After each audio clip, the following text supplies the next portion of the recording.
एक 8 साल का बच्चा अपनी छोटी बहन को लेकर मंदिर की तरफ एक कोने में बैठा हाथ जोड़कर भगवान से न जाने क्या मांग रहा था। कपड़े भले ही गंदे थे लेकिन मन एकदम साफ। करीब से देखा तो पता चला उसके नन्हे नन्हे से प्यारे गाल आंसुओं से भीग चुके थे।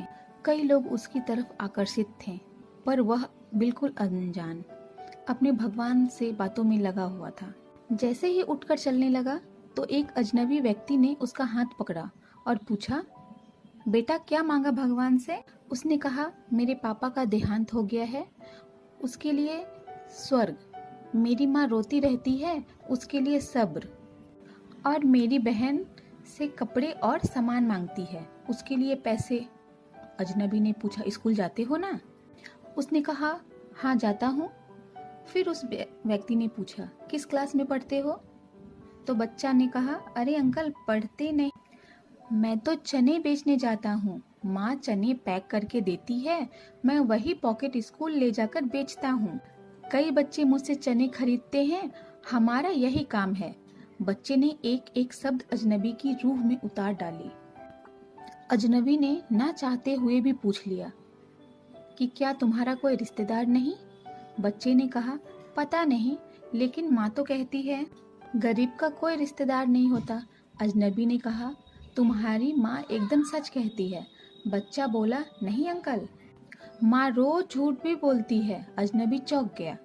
तो बच्चे ने कहा, रोज खाना खाते वक्त माँ हमें देखती रहती है और जब मैं बोलता हूँ माँ तुम भी खाओ तो कहती है बेटा मैंने तो कब का खा लिया। अजनबी की आंखों में आंसू आ गए। तो उसने पूछा, अगर तुम्हारे घर का खर्चा मिल जाए तो क्या तुम पढ़ाई करोगे? बच्चा बोला, बिल्कुल नहीं। अजनबी हैरान रह गया। बच्चे ने कहा, अंकल पढ़ाई करने वाले गरीब से नफरत करते हैं और मैं उनके जैसा नहीं बनना चाहता। वो पास से गुजर जाते हैं और कभी कुछ नहीं पूछते। अजनबी को शर्मिंदगी महसूस हुई। अजनबी ने पूछा, रोज इसी मंदिर में आते हो? बच्चे ने कहा, हाँ अंकल, यहाँ मेरे पापा भी आते थे और सब उन्हें जानते भी थे, लेकिन उनके चले जाने के बाद अब हमें कोई नहीं जानता। बच्चा जोर से रोते हुए कहता है, पापा के देहांत के बाद सब अजनबी क्यों हो गए अंकल? बोलिए ना। अजनबी के पास कोई जवाब नहीं था। ऐसे न जाने कितने बच्चे हमारे, कितने परिवार, कितने हमारे आसपास रहते होंगे।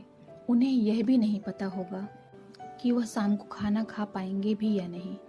कई ऐसे बिन पिता के परिवार होंगे, लेकिन क्या हमने कभी जानने की कोशिश की कि उन्हें कुछ मदद चाहिए या नहीं, या उनकी कोई मदद कर सकते हैं या नहीं? भगवान ने हमें अगर संपत्ति दी है तो सिर्फ इसलिए नहीं कि हम सिर्फ अपने परिवार की देखभाल करें। अगर हमारे देश में एक अमीर परिवार एक गरीब परिवार को ऊपर लाने में थोड़ी सी मेहनत करे तो गरीबी कुछ ही वर्षों में गायब हो जाएगी। यदि यह वीडियो आपको दिल छू लिया हो तो इसे लाइक, शेयर, सब्सक्राइब ज़रूर करें।